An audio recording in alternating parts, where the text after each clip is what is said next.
శ్రీకృష్ణ సద్గురు పరబ్రహ్మణే నమః. ఓం సచ్చిదానందరూపాయ కృష్ణాయ క్లిష్టహారిణే నమో వేదాంత వేద్యాయ గురవే బుద్ధి సాక్షిణే. ఓం సశంఖచక్రం సకిరీట కుండలం సపీతవస్త్రం సరసీరుహేక్షణం సహార వక్షస్థల కౌస్తభశ్రియం నమామి విష్ణుం శిరసా చతుర్భుజం. శ్రీ మహాభాగవతం ప్రథమ స్కందము. పరీక్షిత్తు మునీశ్వరులతో, ఓ తండ్రులారా, 7 రోజుల్లో ఎలా ముక్తిని పొందవచ్చో మరి మీరు మాత్రమే తెలియజేయాలి. వేదవాక్యాలు బాగా పరిశీలించి చెప్పండి. ఈ సంసార బంధాలు ఎలా తెగిపోతాయో తెలియజేయండి. మీరు ఆనందం అనుభవించేవారు, బ్రహ్మజ్ఞానాన్ని బోధింపగల నేర్పుగల ఆత్మతత్వజ్ఞులు, అజ్ఞానం పోయిన వారు, ఆర్యులైన వారు దయా స్వభావంతో అందగిస్తారు. అన్ని విషయాలు మీ మనసుల్లోనే ఉంటాయి, మీకు కనిపిస్తాయి. 7 రోజుల్లో ముక్తి పొందే మార్గాన్ని ఆలోచించి చెప్పండి అని పరీక్షిత్తు అన్న మాటలకు మునులంతా సమాధానం ఆలోచిస్తూ ఉండగా, దైవయోగం చేత ప్రతి నిమేషము బరబ్రహ్మంబు నీక్షించి మది జొక్కి వెలుపుల మరచువాడు, కమలంబు మీది భృంగముల కైవడి మోముపై నెరసిన కేశ పటలివాడు, గెరవ్రాసి మాయనంగీకరించిన భంగి వసనంబు గట్టక వచ్చువాడు, సంగిగాడని వెంట జాటు భూతములు నా బాలు రహాస శబ్దములవాడు, మహిత పద జాను జంఘోరు మధ్యహస్త బాహువక్షో గళానన పాలకర్ణ నాసికా గండమస్తక నయన యుగలుడైన యవధూతమూర్తి వాడరుగుదెంచే. ప్రతి క్షణము కూడా పరబ్రహ్మాన్ని వీక్షించి మనసులో ఆనందించి బయట ప్రపంచం మరిచిపోయేవాడు, పద్మం మీద 9లాగా ముఖం మీదకి వ్యాపించేటువంటి నెరసిన కేశపాసం కలిగిన వాడు, గిరిగీసి మాయకు అంగీకరించినట్లుగా దిగంబరుడై వచ్చేవాడు, సంగమెరుగని వాడు అని చాటి చెప్పే భూతాల వలె ఉన్న బాలురు యొక్క నవ్వుల మాటలు కలిగిన వాడు, చక్కని పాదాలు, మోకాళ్ళు, పిక్కలు, తొడలు, నడుము, చేతులు, భుజాలు, వక్షస్థలము, మెడ, ముఖము, నుదురు, చెవులు, ముక్కు, చెక్కిళ్ళు, శిరస్సు కలిగిన ఒక అవధూతమూర్తి వచ్చాడు అక్కడికి.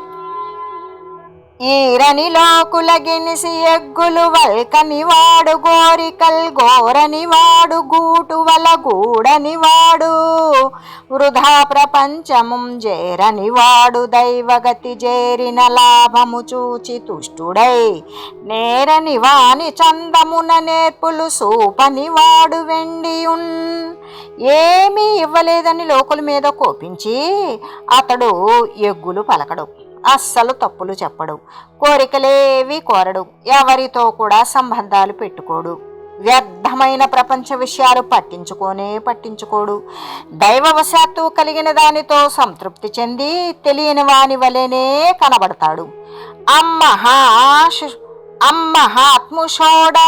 షోడశాబ్జవయో రూపగమన గుణ విలాస కౌశలములు, ముక్తికాంత సూచి మోహితయగుణన నితర కాంతలెల్లనేమి చెప్ప.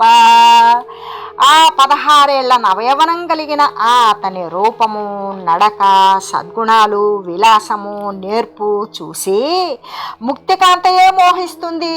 అంటే ఇంకా ఇతర కాంతల గురించి, సాధారణ స్త్రీల గురించి చెప్పాలా?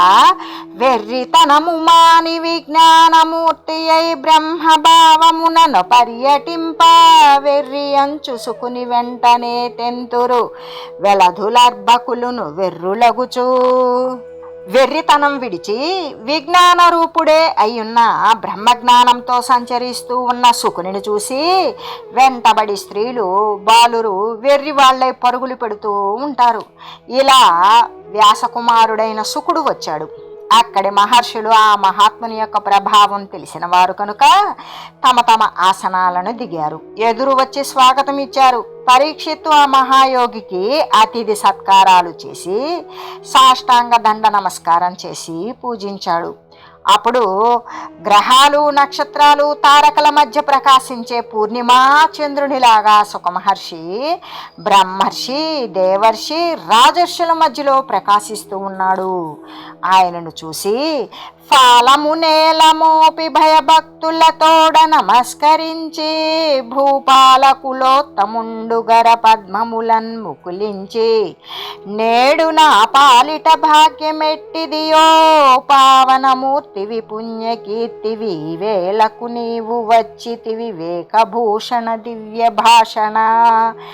రాజవంశోత్తముడైనటువంటి పరీక్షిత్తు ఆ భూమిపై తన యొక్క తలను మోపి అంటే క్షోణితలం మీద నుదురు మోపి భయభక్తులతో నమస్కారం చేశాడు.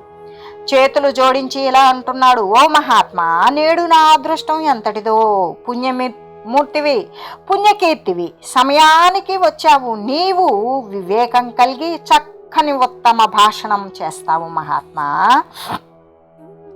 అవధూతోత్తమంటి నేడు నిను దాయం గంటి నీ వంటి విప్రవరుం పేర్కొనునంతటన్ భసితమౌ బాపంబునా బోటికిన్ భవదాలోకన భాషణార్చన పద ప్రక్షాళన స్పర్శనాది విధానంబులం ముక్తి చేపడుట చింతింపంగనాశ్చర్యమే. అవధూత శిరోమణి, నీ యొక్క రాకతో నేను ధన్యుడనయ్యాను. నీ వంటి బ్రహ్మజ్ఞాని దర్శనం వల్ల నా జన్మ తరించింది అని పరీక్షిత్తు ఇంకా ఇలా చెప్తూ ఉన్నాడు. ఓ మునీంద్ర, నీ నామం ఉచ్చరిస్తే చాలు పాపాలన్నీ నశిస్తాయి. నిన్ను చూసి మాట్లాడి పూజించి కాళ్ళు కడిగి నిన్ను స్పృశిస్తేనే ముక్తి కలుగుతుంది. ఇంకా ధ్యానిస్తే చెప్పాలా? హరిచేతను ధనుజేంద్రులు ధరందృంగెడు భంగిని పద స్పర్శముచే గురుపాతక సంఘంబులు పొరిమాలుగదయ్య యోగి భూషణ వింటే. వాసుదేవుని దయ వల్ల ఈ భూమిపై రాక్షసులు చనిపోయినట్లే. మరి పరమయోగువైన నీ చేత పాపరాశులన్నీ కూడా భస్మైపోతాయి. ఏ విధంగా అంటే శ్రీకృష్ణుల వల్ల భూమిపై రాక్షసులన్నీ అందరూ చనిపోయారు. పరమయోగువైన నీ చేత మరి పాపరాశులన్నీ భస్మైపోతాయి. ఎలమిన్మేన మరంది అయి సచివుడు ఏ మేటి మాతాతలన్ బలిమింగాచి సముద్రముద్రిత ధరంబట్టంబు గట్టించే నయ్యలగుండీసుడు చక్రి రక్షకుడుగా కన్యుల్ విపద్రక్షకుల్ గలరే వేడెద భక్తి నా గుణనిధింగారుణ్యవారాన్నిధిన్. ఏ మహాత్ముడు మేనత్త కొడుకై మంత్రి అయి మా తాతలైన పాండవులను సాగరాంతమైన భూమండలానికి చక్రవర్తులను చేశాడో ఆ మహాత్ముడు, ఆ లోకేశ్వరుడు, ఆ చక్రాయుధుడు అందరికీ రక్షకుడై ఉంటాడు. ఆపదలో ఉన్న వారిని ఆదరించి ఆదుకునే రక్షకులు ఆయన తప్ప ఇంకెవరున్నారు? వేరే వారెవ్వరూ లేరు. ఆ కరుణా సముద్రుని నేను భక్తితో వేడుకుంటున్నాను. అవ్యక్త మార్గుండవైన నీ దర్శన మారడిపోనేరదభిమతార్థ సిద్ధిగా వించుట సిద్ధంబు నేడెల్లి దేహంబు వర్జించు దేహదారి.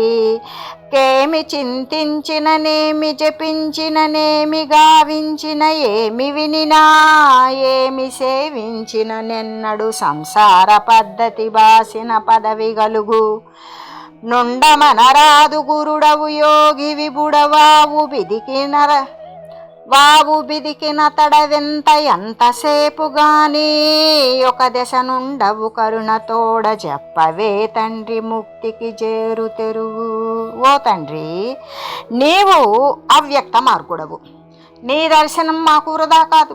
కోరిన కోరిక సిద్ధిస్తుంది. నేడో రేపో దేహం విడిచే జీవి ఏమి జపిస్తే, ఏమి ధ్యానిస్తే, ఏమి చేస్తే, ఏమి వింటే, ఏమి సేవిస్తే సంసార బంధం తొలగి మోక్షం కలుగుతుంది. నీవు గురుడవు, యోగివి. నిన్ను ఉండమనరాదు.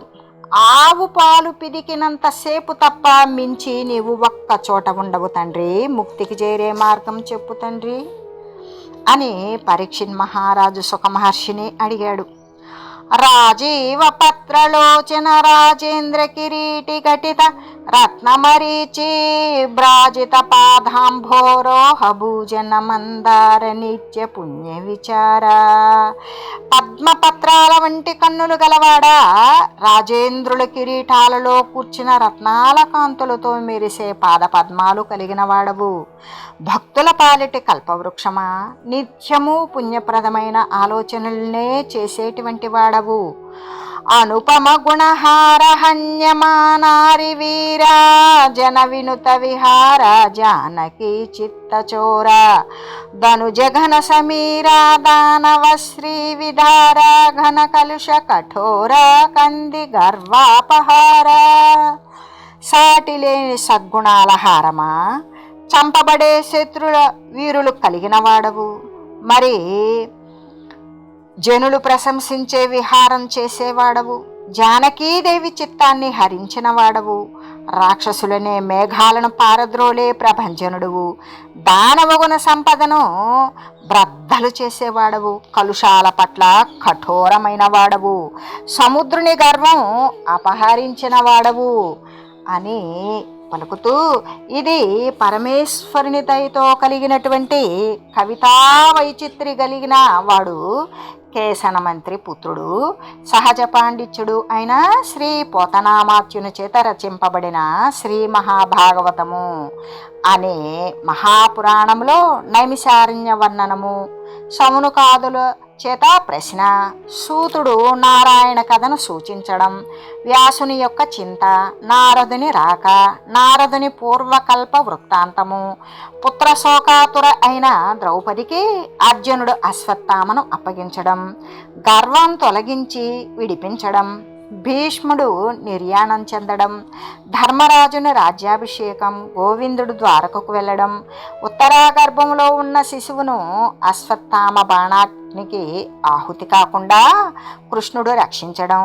పరీక్షిత్తు పుట్టడం, గాంధారి ధృతరాష్ట్రుల విదురులు నిర్గమించడం, నారదుడు ధర్మజునికి రాబోయే కాలాన్ని సూచించడం, కృష్ణుని యొక్క నిర్యాణము, ఆ నిర్యాణం విని పాండవులు మహాప్రస్థానానికి వెళ్ళిపోవడం, అభిమన్యుని కొడుకు దిగ్విజయం చేస్తూ శూద్రరాజ లక్షణాలతో ఉన్న కలిపురుషుని గర్వం పోగొట్టి గోవు రూపంలోని భూదేవిని, ఎద్దు రూపంలోని ధర్మదేవతను ఉద్ధరించడం, శృంగి యొక్క శాపంతో భయపడి పరీక్షిత్తు గంగా నదీ తీరంలో ప్రాయోపవేశంలో ఉండి సుఖమహర్షిని చూసి మోక్షోపాయాన్ని గురించి అడగటం అనే కథలో కలిగినటువంటి మొదటి స్కందము అంటే ప్రథమ స్కందము సమాప్తం. ఇప్పుడు ఓం శ్రీకృష్ణాయ నమః. ద్వితీయ సంగమం. శ్రీమద్భక్త చకోరక సోమ వివేకాభిరామ సుర వినుత గుణస్తోమ నిర్మళంకృత సుర రామ సీమంత సీమ రాఘవ రామ. భక్తులనే చకోర పక్షులకు చంద్రుని వంటి ఓ శ్రీరామ, వివేకంతో అందగించేవాడవు. అంతేకాదు, మరి దేవతలు సైతం ప్రశంసించే సద్గుణ సముదాయం కలిగిన వాడవు. అలంకారం లేకుండా చేసిన మరి రాక్షసుల యొక్క అంటే రాక్షసులను కూడా సంహరించిన వాడవు. ఓ రఘుకులోత్తమ, రఘువంశోత్తమ, ఓ రామ అని సంబోధిస్తూ ఉదాత్త గుణాల చేత ఉత్తములైన మహర్షులకు పురాణాలన్నీ వ్యాఖ్యానించే విధానం తెలిసిన సూతుడు ఇలా అంటున్నాడు. ఆ విధంగా ప్రాయోపవేశం చేసిన పరీక్షన్ మహారాజుకు సుఖయోగి ఇలా అన్నాడు. క్షితిపతిని ప్రశ్నంబు శ్రేష్టతమంబగు నాత్మ విధుల్మెత్తురకిల సుభద మా కన్న నీయంబుల యుత సంఖ్యలు గలవందు ముఖ్యం భిది అధికతరము గృహములలో పుల గృహమేధులగు నరులాత్మతత్వములేశమైన నెరుగా రంగణారతుల నిద్రాశక్తి జనురాత్రి బోవు కుటుంబార్థ బుద్ధి నహము పశుకళత్ర పుత్ర బాంధవ దేహాది సంఘమెళ్ళ తమకు సత్యమనుచు కాపురములు చేసి కడపట జొత్తురు గనియుగానరంత కాలసరణి ఓ రాజా, నీ ప్రశ్న శ్రేష్టతమము, చాలా మహనీయమైనది. ఆత్మవేత్తలు మెచ్చుకుంటారు. శుభాలన్నీ చేకూరుస్తుంది. వినదగినవి వేల కొద్దీ ఉన్నాయి. అందులో ఇది ముఖ్యమైనది. ఇళ్లలో ఉండే గృహస్థులు ఆత్మతత్వం కొంచెమైనా ఎరుగరు. వారికి స్త్రీలపై ఆసక్తి, నిద్రపై కోరిక. అలా ఆ రాత్రి ప్రతి రాత్రి ఇలాగే గడిచిపోతుంది. కుటుంబం కోసం పగల గడిచిపోతుంది. పశువులు, భార్యాపుత్రులు, బంధువులు, దేహం మొదలైనవన్నీ కూడా సత్యమని, నిత్యమని భావించి కాపురాలు చేసి చివరకు చచ్చిపోతారు. అంత్యకాల దుర్దశలు ఎన్నో చూసినా సరే ఎంతోమంది ముందు చనిపోయిన వారిని చూస్తూ కూడా వారు తెలుసుకోలేరు. కావున సర్వాత్ముండు మహావిభవుడు విష్ణుడి ఈసుడా కన్నింపన్ సేవింపను వర్ణింపను భావింపను భావ్యుడ భవభాజికి నదిభా. ఓ రాజా, మోక్షం పొందాలి అనుకునేవానికి సర్వాత్ముడై మహావైభవం కల విష్ణుడే ఈశ్వరుడు. అతడే వినదగినవాడు, సేవింపడానికి అర్హుడు, వర్ణించడానికి యోగ్యుడు, భావింప ధ్యానింప అర్హుడు. జనులకెల్ల శుభము సాంఖ్యయోగము, దాని వలన ధర్మనిష్ట వలననైనా అనంతకాలమందు హరిచింత సేయుట పుట్టువులకు ఫలము భూచరేంద్ర, పుట్టువులకు ఫలము భూవరేంద్ర. ప్రజలందరికీ కూడా శుభం కలిగించేది సాంఖ్యయోగం. ఆ యోగం వలనైనా సరే, ధర్మనిష్టల వలనైనా సరే చివరి కాలంలో హరిని చింతించడం పుట్టుకు ఫలం రాజా. అరసి నిర్గుణ బ్రహ్మంబునాశ్రయించి విధి నిషేధ నివృత్తి సద్విమలమతులు సేయుసుందురు హరిగుణ చింతనములు మానసంబులనే ప్రొద్దు మానవేంద్ర. ఓ రాజా, నిర్మల బుద్ధులు విధి నిషేధాలను విడిచి నిర్గుణ పరబ్రహ్మమును ఆశ్రయించి సదా మనస్సులో హరి యొక్క గుణాలను చింతిస్తూ ధ్యానిస్తూ ఉంటారు. ద్వైపాయనుడు నాడు తండ్రి ద్వాపరవేళ బ్రహ్మ సంహితమైన భాగవతమున్ బటనంబు సేయించే బ్రహ్మ తత్పరుడనై ఉత్తమ శ్లోకలీలోత్సవమున నా కృష్ణ చిత్తుండనై ప్రత్పఠించితి నీవు హరిపాద భక్తుడవగుట చేసి ఎరిగింతు వినవయ్యై భాగవతమున విష్ణు సేవా బుద్ధి విస్తరిల్లు. మోక్షకామునకును మోక్షంబు సిద్ధించు భవభయంబులెల్ల బాసిపోవు యోగి సంఘంబునకును ఉత్తమ వ్రతములు వాసుదేవనామ వర్ణనములు.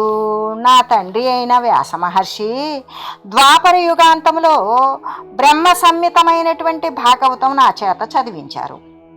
ఉత్తమ శ్లోకుని యొక్క లీలల చేత సంతోషంతో నా మనసు ఆకర్షింపబడింది. చక్కగా పఠించాను. నీవు హరిపాద భక్తుడు కాబట్టి నీకు చెబుతాను విను. ఈ భాగవతం వల్ల విష్ణు సేవ యందు బుద్ధి ప్రసరిస్తుంది. మోక్షం కోరే వారికి మోక్షం వస్తుంది. జన్మ భయాలన్నీ తొలగిపోతాయి. వాసుదేవుని నామము వర్ణనము యోగులకు ఉత్తమమైన వ్రతాలు. హరినెరుంగక ఇంటిలో బహుహాయనంబులు మత్తుడై పొరలు చుండెడి వెర్రి ముక్తికి బోవ నేర్చునే వాడు సంసరణం బెడబాయడెన్నడు సత్యమా హరినామ సంస్మరణమొక్క ముహూర్తకాల మాత్రము జాలు ముక్తిదమౌ నృపా. హరి ఎవరో ఏమిటో తెలుసుకోకుండా ఇంట్లో ఎన్నో సంవత్సరాలు మొత్తెక్కి దొర్లే వెర్రివాడు ముక్తిని పొందలేడు.